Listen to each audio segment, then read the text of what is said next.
Welcome to Phenomenon Radio, the show that covers thought-provoking breakthroughs in the fields of UAP UFOs to discover fascinating truths, first-hand accounts, and investigative insights into the expanding confluence of physical and mental exposure to this worldwide phenomenon. Hosted by Emmy award-winning investigative journalists, Earth Files reporter and editor, Linda Moulton Howe, and world-renowned experiencer of the 1980 Rendlesham Bentwaters incident, John Burroughs. And now, leading off tonight's program, here's Linda Moulton Howe.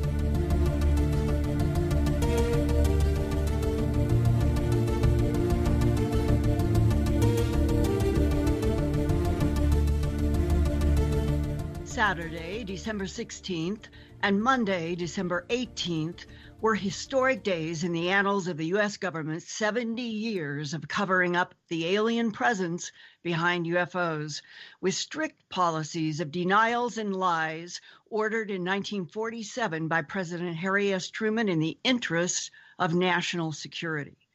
The government was running scared after the UFO crashes and alien body retrievals in the Roswell, New Mexico region in July 1947. The new crack in official U.S. government policies of denials that began on Saturday, December 16th, was with the New York Times headline, quote, "Glowing Auras and Black Money, the Pentagon's Mysterious UFO Program," close quote. The Times website contained a 34-second jet fighter gun camera infrared video of a UFO doing a rotation without losing altitude off the coast of San Diego, California during 2004 training exercises. It was officially released by the Defense Department's Advanced Aerospace Threat Identification Program. That agency was unknown to most everyone, except insiders who knew that Nevada Senator Harry Reid, who was the U.S. Senate Majority Leader in 2007, was able to get $22 million allocated to the Defense Department. Senator Reid said the money was, quote, "for the specific study of extraordinary technologies defying Earth-known physics that were moving in Earth's skies seen by hundreds of military pilots," close quote. 2 days later, on Monday, December 18, 2017, the Washington Post released a 2-minute and 45-second longer infrared gun camera video identified as Gimbal, all caps Gimbal, referring to technology. The background information states that for this longer, more sensitive video, quote, "the date, location, and other information have been removed by the originating authority as part of the release approval process," close quote. Earth Files understands from an interview that the Washington Post did with Navy Commander David Fravor, who saw this UFO, that the location might have been further south of San Diego toward Mexico or even the Middle East. In 2004, Commander Fravor was the commanding officer of the VFA 41 Black Aces, a U.S. Navy strike fighter squadron of FA-18 Hornet fighter planes doing an exercise some 60 to 100 miles off the coast between San Diego and Ensenada, Mexico. And this was to be in advance of a deployment to the Persian Gulf for the Iraq War. Commander Fravor told the Washington Post, quote, "As I got closer, as my nose is starting to pull back up, it, the UFO, accelerates and it's gone, faster than I'd ever seen anything in my life," close quote. In the 2004 San Diego video provided to the New York Times, the background information states, quote, that UFOs in that video, which is the first one in the New York Times, the short one, the UFO's orientation is now perpendicular to the horizon, and despite headwinds that have been measured at 120 knots, 138 miles an hour. This maneuver is executed in a manner that is inconsistent with current principles of aerodynamics and possibly indicative of a vacuum environment. As the video concludes, the object's orientation and performance seem to defy current principles of physics, such as atmospheric resistance and normal aerodynamic forces. During the orientation change, the UFO also slows to a near stop, but does not change altitude, close quote. Imagine something in the air doing a 100-degree rotation, and that the corner that is rotating does not change one whit its elevation. To skilled professional military pilots, the UFO crafts accelerate like nothing ever seen before and travel at astoundingly fast speeds, stop in midair, do 90-degree angle turns, brighten and dim, and seem to expand in size and then disappear. In the 3 weeks since the New York Times and the Washington Post articles seemed to signal that the big secret that we're not alone in this universe could finally be shared with the world public, pushback has come from many sources, even efforts to discredit the 2 infrared gun camera videos. However, respected Navy Commander David Fravor backs up the gimbal infrared released to the Washington Post with his 18 professional years as a Navy pilot. Some political analysts about the pushback since December 16, 2017, say the persistence of insider political tension about whether to tell the world the truth about an alien presence versus everyone keep your mouth shut about an alien presence. This is a direct reflection of what is called the war in the Pentagon. And it's about letting the world know or not know the facts about UFOs and ETs. One man who is familiar with political tensions around UFOs since World War II is historian and author Richard Dolan. But what exactly are UFOs? And why is the Pentagon office that officially sanctioned the release last month of the 2 gun camera infrared videos called Advanced Aerospace Threat Identification Program? On New Year's Day, January 1st, 2018, Richard published on his website an article entitled The Pentagon and UFOs, Assessing the Revelations. He concludes that, quote, "This story looks to me to be an exercise in damage control. Authors answer to editors who answer to publishers, and you can't just throw things out there willy-nilly if you are writing for the New York Times. You just can't," close quote. But whose damage needs to be controlled? And why is there a pushback now?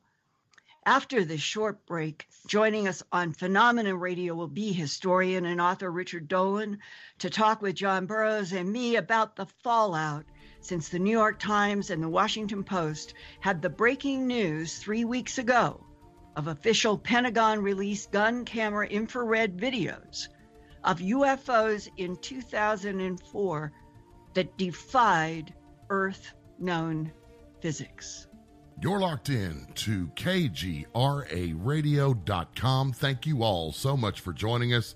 This is Phenomenon Radio Live. All right, everybody, special guest U.S. historian, author, and publisher Richard M. Dolan will join the program right after these messages.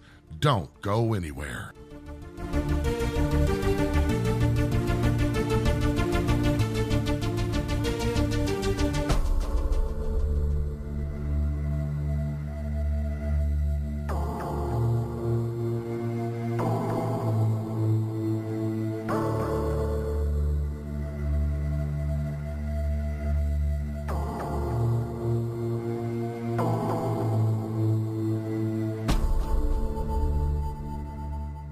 I'm Richard Dolan. When I'm not hosting my radio program, The Richard Dolan Show on KGRA, or writing new books on UFOs, I run a publishing company. I'm proud to say that Richard Dolan Press has published some of the most fascinating books available on UFOs and related subjects. They include Dr. Bruce Maccabee's classic analysis of the UFO cover-up, David Marler's breakthrough book on triangular UFOs, Dr. Richard Sauter's unique work on underground bases, and other classics by Grant Cameron, Chase Kletsky, and Dr. Bob Wood, not to mention intriguing works by Eve Lorgan and Laurie MacDonald that deal with truly bizarre phenomena. I'm proud to publish such high quality and original works, and there are several amazing books about to be released over the next few months. Go to richarddolanpress.com to learn more.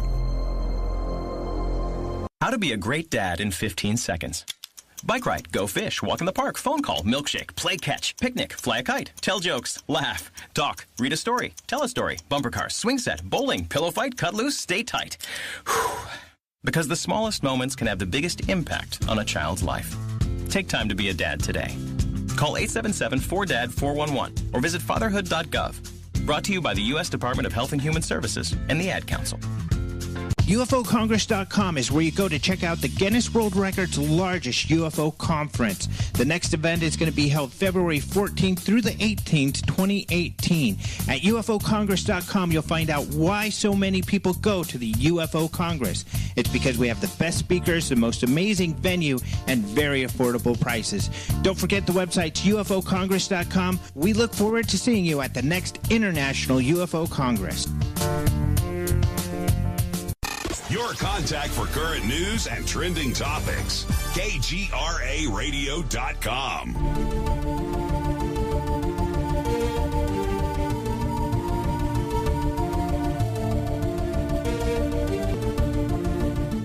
Thanks for staying with us on KGRAradio.com. Exclusive presentation of Phenomenon Radio Live tonight for another breaking interview on the trending UFO story made public by the Washington Post with tonight's very honored guest, returning Richard M. Dolan. To start tonight's interview, here's Linda Moulton Howe. Linda? Thank you, Race. And it was the New York Times and the Washington Post that broke this story because of the video being given to them. And Rich, I want to say that I am so happy you are back with us on this first week of January 2018 to try to help give some of your brilliant perspective on what might be happening, since there is now so much pushback against what we really did think was going to be an honest breakthrough finally from the United States government, that we're not alone, and that military pilots, as Harry Reid said, hundreds of military pilots have been reporting encounters, doing gun camera on various kinds of unidentified flying objects for a long time. But in your article that you put on your website, Richard Dolan Press, on January 1st, 2018, when you said, quote, "This story looks to me to be an exercise in damage control." Could you go in now to what you think the damage is that's being controlled and who specifically is trying to control now? And thanks for having me on, Linda, and my greetings to John and Race. I do. I think that on the one hand, it's been said by some people out there that this is, as they would go as far as to say this is a false flag, implying that there's, highly deceptive information or an agenda to accomplish some other unstated goal. I think that's going a little bit too far, but I would say, because I think the information that is put out seems to be genuine, but it also seems to be incomplete. And I consider this damage control because this whole story was really opened up actually by the press conference from a couple of months ago by Tom DeLonge from formerly of the band Blink-182. His To the Stars Academy press conference. A lot of people in the UFO field, of course, are familiar with this. Luis Elizondo presented there. Jim Semivan presented there. Hal Puthoff sat there, and a lot of other very, very impressive scientists and engineers were at that press conference. And it is at that press conference where the world really got to know in a major way about the 2004 incident, because it was one of the main things that was discussed there. It's obviously a very dramatic and I think difficult to explain incident. Elizondo, who was running the Pentagon's program, the Advanced Aerospace Threat Identification Program, was clearly talking. He was clearly unhappy with the Pentagon. And it seemed to me it was only a matter of time before this story was going to take on a great deal more momentum.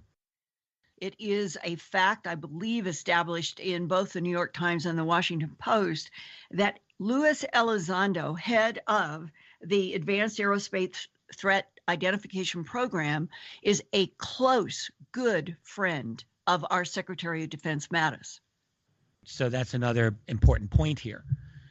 In fact, it's interesting that you mentioned that because I don't know how to get this confirmed one way or the other, but I'd heard at least a claim that Mattis wasn't even aware of this program. So that would not seem to jibe with the fact that they were close friends. Except that it was supposed to be that Louis Elizondo has demonstrated that he could keep his quote unquote lips shut while he was doing this, while being a very close friend of the Secretary of Defense. Yeah. Well, anyway, just remember he wasn't Secretary of Defense during this time. That's right. Yeah, that's right. He's Trump's Secretary of Defense, not under Obama. Right. That's right, John. But I guess what I just wanted to say in summing up my reason why I look at this as damage control is you have to look at the history of the New York Times and, for that matter, the Washington Post in relationship to UFOs. Both of these newspapers have been unremittingly hostile to anything having to do with UFOs for effectively their entire history. The New York Times, of course, sowed the first lie about UFOs back in 1947 itself, about Roswell. And whatever one thinks about Roswell, it's a provable fact that the New York Times lied about Roswell with the weather balloon explanation, which was not true, and they put it out simply because the Army told them that. And they've never changed their note ever since. The Washington Post is even more stridently hostile to UFOs, in my opinion, over the last 15 years than even the New York Times. But both. So when we get information that seems to support the existence of UFOs in these, we have to really ask ourselves, what is going on here with the New York Times? Have they stopped working with the CIA all of a sudden, or have they stopped working with the Pentagon all of a sudden? No, clearly they have not. So there's something else happening.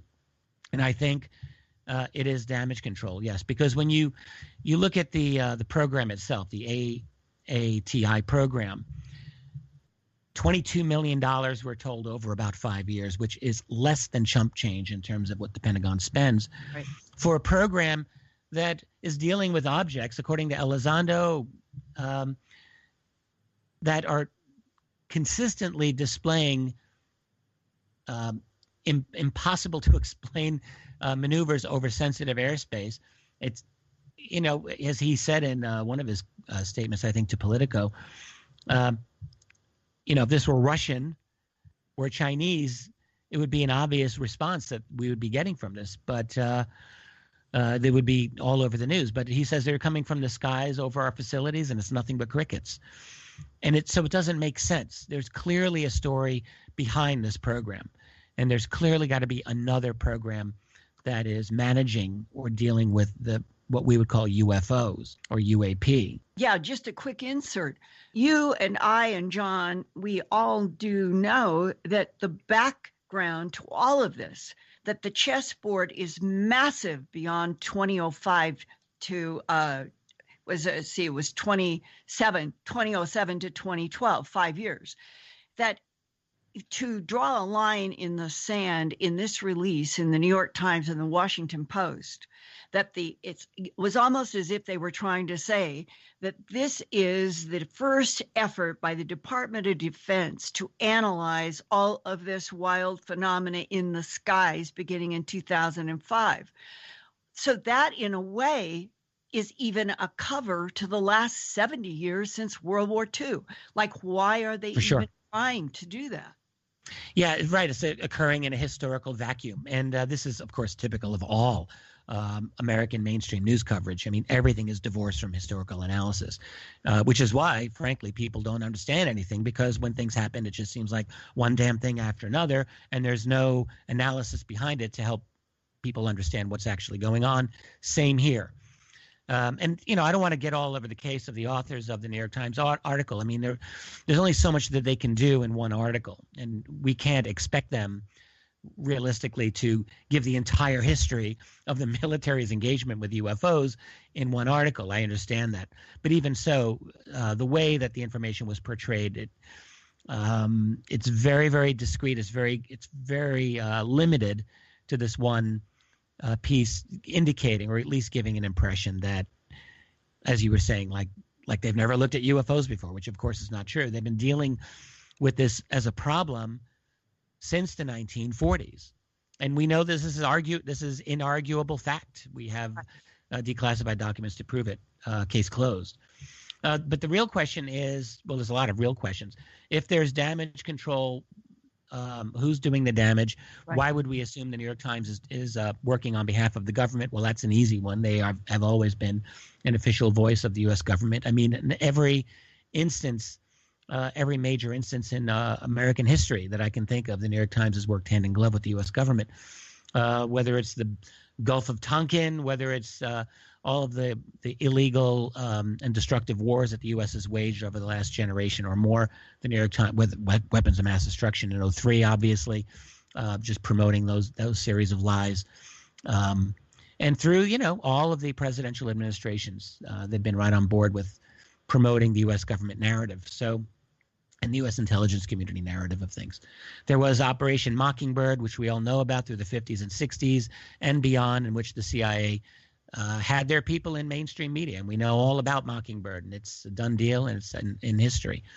But Mockingbird continues. Yeah, Walt Disney was taking orders from the CIA types or at least the government during World War II and beyond. And you're Yes. right, the New York Times has always had somebody from the alphabet agencies who would either squash or deflect, and that's been described. And That's right. And along these lines of what is true, what is not true, John Burroughs today on January 4th, 2018, has been doing some research on where was the Nimitz, the word that kept being associated on December 16th and 17th with the first video, the 34-second video. And here, John, go into what it is that you have found, and then Rich can talk about some perspective on why there would be this discrepancy, perhaps. Okay, Linda, first of all, can you break down the two videos that were presented as evidence and where they claim they took place? And the second actual video is really not been identified first. And then I've even come up some more while we're on the air about the Princeton. Okay. I think I know when the gimbal incident took place now, and it wasn't the date they gave. Okay, I'll just do this briefly. Have they given the date of the gimbal video in any case, John? No, that's classified. No. Fravor is the gimbal incident in the Washington Post on December 18th, 2017. Fravor is linked to that. Fravor, when they write about it in the Washington Post, they used the year 2004, but now it has occurred to me, Rich and John, that might have been just out of frustration of confusion by the writers of the Washington Post, because the first one had already been out 48 hours earlier, and that said 2004 in San Diego. And it's important to repeat this part. 2 days after the New York Times release of that 34-second video where the object does the 100-degree rotation and doesn't change a whit in elevation, 2 days later, on Monday, December 18, 2017, the Washington Post released a 2-minute and 45-second longer infrared gun camera video identified as gimbal, all caps, GIMBAL, which refers to the technology. The background information with this video on the 18th states that for this longer, more sensitive video, quote, the date, location, and other information have been removed by the originating authority, does not define originating authority, as part of the release approval process, close quote. So that means it came in the wake of the 2004 San Diego identified first video. And everybody, Right. I think, assumed it was 2004. And I think a lot of us thought. Yeah, but Linda, the problem is the 2004 one isn't correct either, and I'll explain to you why. What I've just done a little research on. Well, that's interesting. I mean, so just so that listeners can understand where we're going here, they excuse me, they need to understand these are two very distinct videos. One we can call the Tic Tac video. This is the one that originally came out. That Commander Fravor associated with. The Tic Tac is the first one. And the first one date's not proper either. I think the first one, which was said to be, well, the Tic Tac one is said to be November 2004. And the objects look clearly different. Yeah, and the point that they make in the accompanying material, the first video is supposed to get across the idea of something that can defy physics that we know on the Earth, do 100-degree rotation and keep the point that is in the air at 20-some thousand feet without moving. The second one, the eerier one, the one that they say is the most sensitive, this is the object that you see. It's in front, it's changing, it's metamorphosizing, nobody knows what it's doing, and then in less than maybe a tenth of a second, it goes from the center of the gun camera and it's gone. And that's when Commander Fravor says, I've never seen anything move that Can fast. I set the dates up, though? The first one was supposedly filmed when? 2004, but no date given. No month date given. Well, it was almost impossible to be in 2004 because the Nimitz went into a PIA in early 2004 after it deployed to the Middle East and returned to home port in November of 2003 and was unavailable pretty much the rest of the year. So the fact that the Nimitz was out in the ocean at that point in time is almost impossible. Now, could the airplanes technically have flown out of land? Yeah, because that's where they keep them when the ship's in port being worked on for maintenance. But the idea that it even happened. But the interesting thing is if you go to the Princeton, okay? Now, the Princeton shows prior to its deployment in March of 2005. So the Nimitz came back in the fall of 2003, went into maintenance for most of 2004. But in 2005, it deployed. Well, but the incident, John, happened we're told in November of 2004. So that's at the end of the year. Are you saying that the Nimitz was still out of commission? It was basically out of commission from February till the end of the year. Yes. Till the end of the year. Okay. PIA. Okay. But the interesting thing, if you go and look in the Princeton, prior to the deployment again to the Middle East in 2005, in March in 2005, they did an exercise with the Nimitz off the coast of California. In 2005. Right. Oh, very interesting. So the Princeton, are you saying the Princeton was not off the coast of California in November of 2004? Well, no, it couldn't have been. They were the ship that it would have supported. The ship it supported was in maintenance, but it does say in its own records in March of 2005, the Nimitz and them conducted an exercise off the coast of California and Mexico. Yeah. So they would have moved the date one year back, probably to see if anybody like you would do research and find something different. Now, how does that fit, Rich, into what you use that phrase that somebody's trying to do damage control? What is it that may be about to leak or happen that they want to deflect everybody from the New York Times to the Guardian away from March of 2005? That's very interesting, Linda. I don't have an answer off the top of my head for that. But if this is true, and, I have no reason to doubt what John is saying here, but so let's just go look at the it. Prince's operational history. Yeah. It's right there from 11 to 24 March 2005. The group conducted a pre-deployment joint task exercise off of California prior to deployment. Now, what did they say? They were involved. This incident took place during a pre-deployment exercise having to do with deployment to the Middle East. Right. And they didn't do this exercise until March of 2005 prior to deployment, which is standard Navy procedure. They do go out after they come out of maintenance and they do training, and then they turn around and do a pre-deployment exercise before they depart. So the dates are wrong, first of all, which I think has to do with FOIA. Anybody that's worth their salt that really wants to know is going to start asking FOIA questions about this deployment, what they saw in these footages. So if you give the wrong dates right away, you're not going to get what you want. Yeah. Well, I'd like to know. I mean, the date is supposed to be November 14, 2004. I mean, that's what we've been told, but on the first short video. Yes, correct. So I would like to know, I think people would like to see what is the actual basis for that evidentiary claim, unless it's just someone's statement.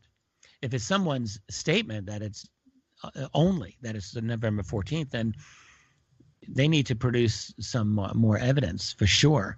Right, because doesn't it say both the Princeton and the Nimitz were present, correct? Yes. Yes, that's right. And they were in a pre-deployment joint task exercise off the coast of California. Yes, that's what they got. Right. Yeah, and having to do with Escondido, Mexico. Right. Well, it didn't happen until March of 2005. Then they deployed in May of 2005 and were on a 6-month deployment to the Middle East, which there is some inside information possibly that's when that incident took place. And the fact of the matter was, it does say straight in Wikipedia, which, some people don't totally agree with, but that they did a PBS documentary that was heavily focused on Commander David Fravor's involvement in that 6-month deployment. In May I've got the of wiki 2005. page. Yeah. From May till November of 2005. So if they were in off the coast of San Diego, there would have been a very short window, it seems, when that could have happened. Yeah. Right. Otherwise, it would be more likely that this would be in the Middle East. And Linda, to answer your question, if there's damage control, I mean, we're only speculating here. I mean, I have no way of knowing this off the top of my head, but let's just say there was a dramatic encounter in the Middle East with some radical technology. And they don't want anybody to look at 2005, and so they're throwing out this 2004, which now tonight I think having you look in a different part of the world, that it's wrong, and that we all have to now start doing a hell of a lot of research about 2005 in relationship to these videos. Now, John, what did you say? You said inside information about this being from the Middle East, and you just kind of went right on by that. But where's this coming from? Let's just say that the information I've received is there are 2 separate videos, 2 different time frames, 2 different geographical locations. Okay. Mm-hmm. Now, if you put together the fact that the Princeton and Nimitz did an exercise, which is a true statement, but not until the spring of 2005, then they deployed in the late spring, early summer of 2005. It appears because if you look at the first video, it was a training exercise, correct? Which there is now proof that this did take place, but on a different date.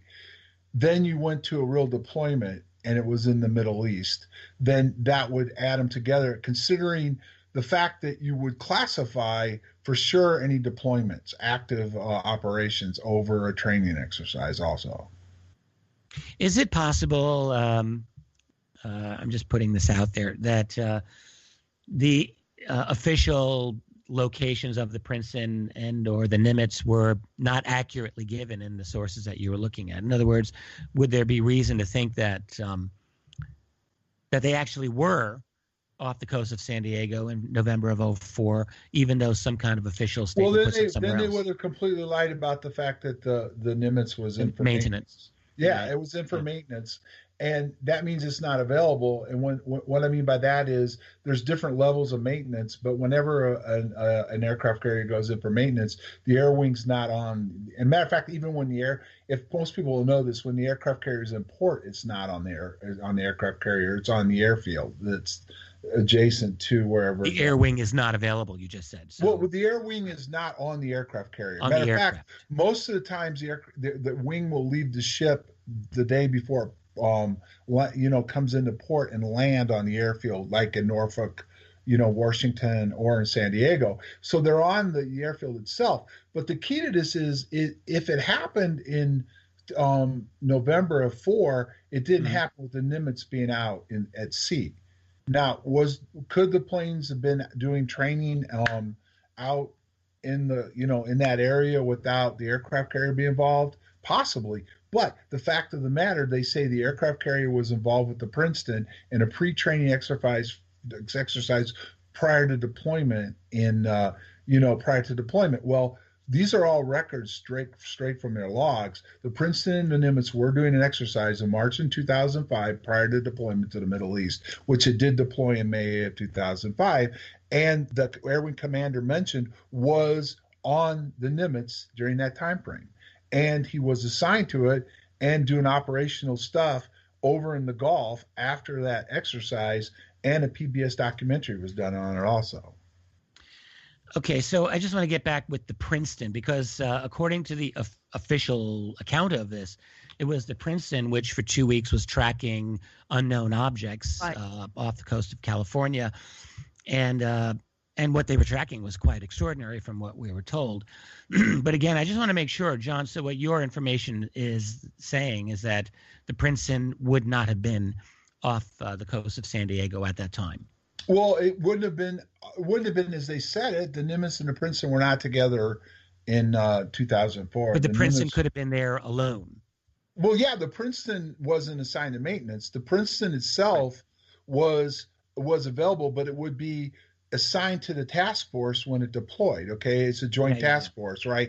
And it does say in its own records that 11 to 24 March 2005, the group conducted a pre-deployment joint task force exercise off of California.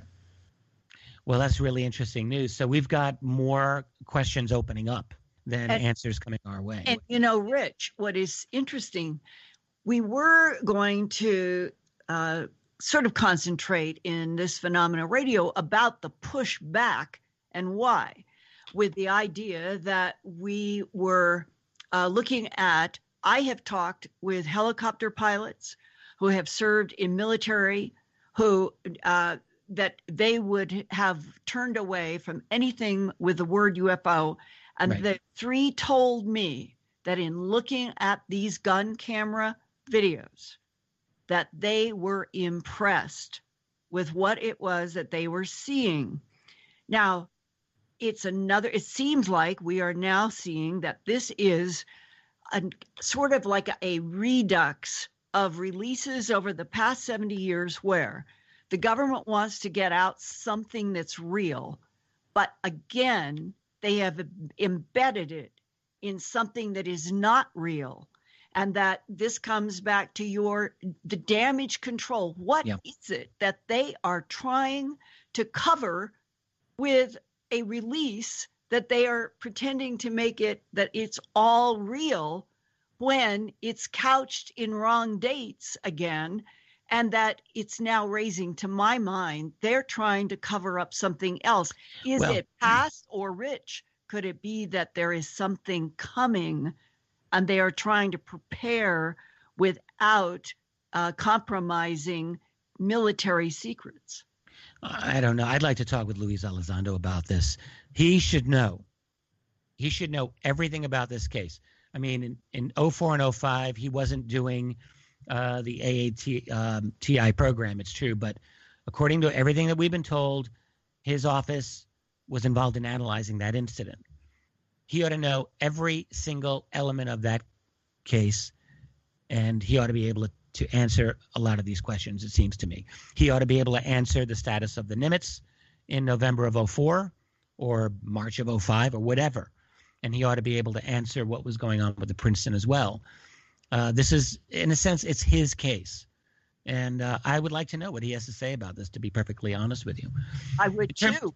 in terms of the damage control element of this, and let me I don't want to go too far away from the technical details of the sightings because it's fascinating, but I don't know where else to go with it at this moment because I don't have any more technical details. But in terms of how the media has been handling this incident, I just think it's worth pointing out. Lots of folks within the UFO field were saying this is disclosure. And I was very quiet about this for a couple of weeks. I didn't really have anything to say publicly, but I didn't think that it was a disclosure. I thought it was an interesting scoop, and I thought it was a step forward, without a doubt. But again, I can't ever trust the New York Times, and I will never trust the New York Times. And then looking at how this whole thing has played out. So first of all, the New York Times itself had an editorial less than a week later that was titled Flying Saucers and Other Fairy Tales. So that should tell you what the New York Times is about. Even in the article, one of the two articles that they put out on December 16th, the one on glowing auras and black budgets, if you really look at that article carefully, that article undercuts itself in multiple places and undermines its own themes in multiple places by it's one thing to bring in skeptical points of view, but if you really analyze the way that they brought in skeptical points of view in that article, it's absurd, honestly. They bring in a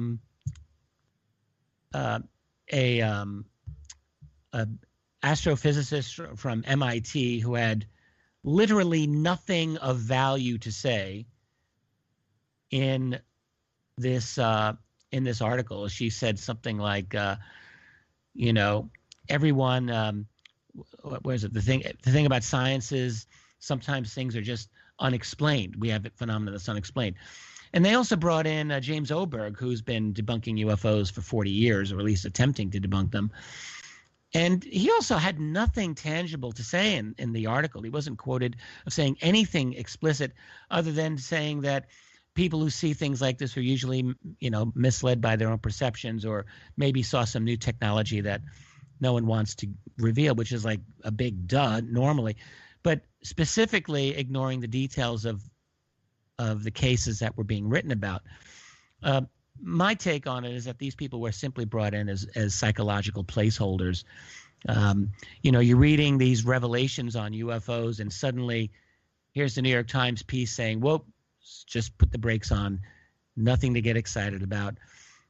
So it was a kind of a very significant way of dampening the effect of the revelations themselves. And then they come back with an editorial in less than a week that debunks the whole thing anyway.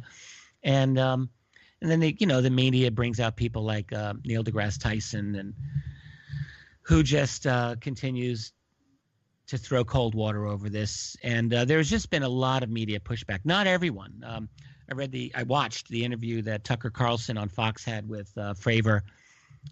That was a very good interview. It was very interesting. Carlson was clearly deeply impressed by what Fravor had to say. So there was some embracing of this in the media. And Jeff Tapper on CNN.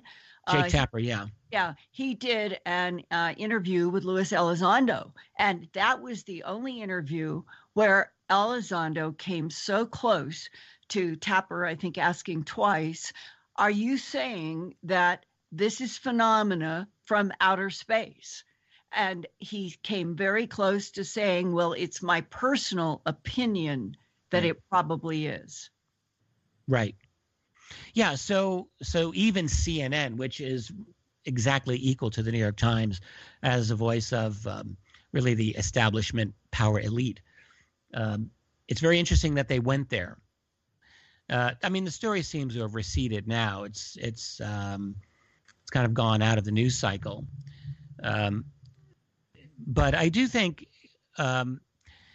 by damage control, let's recognize one of the words in there is damage. So from a point of view of secrecy on UFOs, if you believe that there's secrecy on UFOs, which I certainly do, and I know you do, the damage was that Tom DeLonge's initiative was bringing people out who were saying things that were damaging to that secrecy. I don't think there's any other way about it. I think, frankly, if it had not been for the Tom DeLonge initiative, these articles would not have happened. Right. I don't think this would have come out at all. So it's a way of controlling the narrative by writing these two pieces, which, again, and the other New York Times piece, I think, was prefaced, the one on Fravers incident, was prefaced extensively by this almost pathological need by the authors to say, now, we're not saying that this is anything extraterrestrial. I mean, I'm paraphrasing them, but that's how it was prefaced. But if you so they were handling it with such kid gloves. If you read the December 18th, 2017, 2 days later, the full Washington Post article, which is focused on this interview with Commander David Fravor, you come away with, this is a man, he's heavy duty, and he is saying, I've never seen anything like this before, and I would like to fly one of those. And the whole article gives you the sense that this is a major military person who is saying they're UFOs, they are not from here, they have the ability to do things that our physics are completely baffled by, and I'd like to fly one. That's that article. The Washington Post really is the more enthusiastic one. Yeah, I've got that one here too. I'm looking at it, and I agree with you. It's shockingly for the Washington Post that they were doing this. So again, the question is, like, what is going on here? The Washington Post, I remember all the various X conferences I did with Stephen Bassett during the early 2000s, and the Washington Post just ripped every one of those in such an unfair and malicious way. It was obviously policy for them to do it. And of course, the Washington Post now is owned by Bezos of Amazon, who does he wants to go into space. He does the cloud work for all of the U.S. intelligence agencies. And he's going to. He said he threw his gauntlet down and said he basically is going to go into a race with Elon Musk to go to Mars. Recently.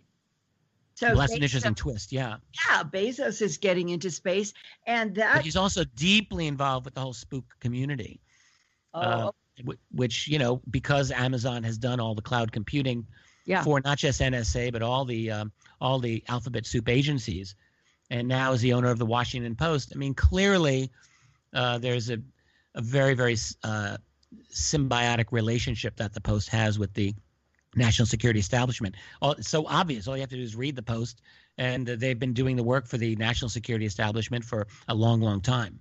Well, on this whole issue of the geopolitical landscape, and Tom DeLonge starting 2 years ago, slowly unfolding that he was going to be working with people who had military and NASA background. And it was a full year ago, before the election, that the Podesta emails came out on WikiLeaks.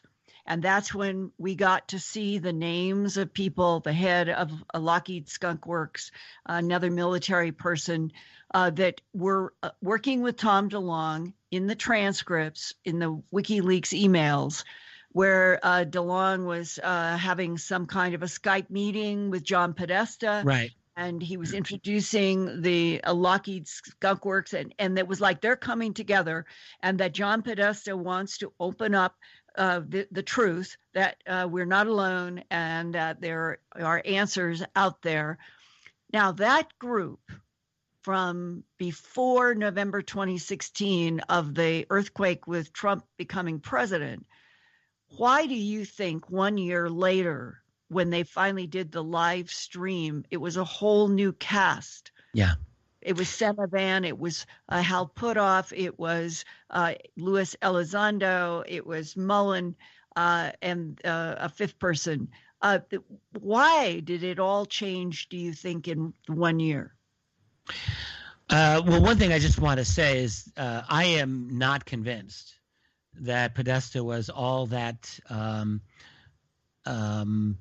sympathetic to doing the disclosure. I have not seen any evidence in any of the WikiLeaks releases that was any kind of statement by Podesta himself that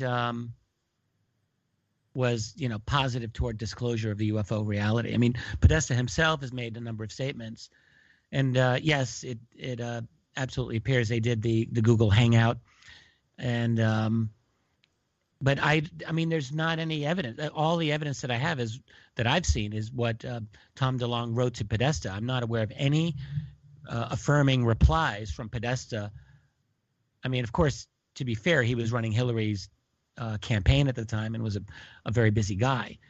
But I've never been on board really with this idea that Podesta is somehow a disclosure advocate. I've never believed it, and I don't believe it.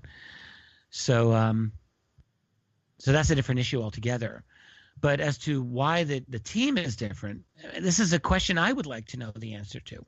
Tom DeLonge had the head of Lockheed Skunk Works. He had the head of Cheyenne Mountain, one of the key people in NORAD, Cheyenne Mountain, right. And a major general who was running the labs at Wright-Patterson Air Force Base. Right. So, I mean, it's conceivable to me, and again, I don't know the full backstory here, that they all got scared off by the WikiLeaks revelations. It wouldn't shock me in the least. I think that they all felt burned when that stuff came out. They were really working rather quietly at the time, and suddenly everything comes out, boom. So that's more than enough to make a lot of these guys run away. But I'm only speculating. And right now, would you say that you could project, even in speculation, what you would expect the third video? Because all of this backstory that was released with the videos by To the Stars, it says very specifically, we are releasing 3 videos. The first one to the New York Times, the second one to the Washington Post, the third one has not been identified, but others have said that they understood from, I guess, backstory with Tom DeLonge that in January of 2018, we were going to see a third video. Oh, can we hold that, guys? Because we just got notified we're due our first break. This 45-minute long and uninterrupted segment of Phenomenon Radio Live is brought to you by OnlineVibes.com. Your personal connection to mind, body, and spirit, connecting you with healing modalities that can manifest a true and healthy change in your life. Visit the website at OnlineVibes.com. Tonight's guest, Richard Dolan, will rejoin the show for Hour 2 right after these messages. Don't go anywhere.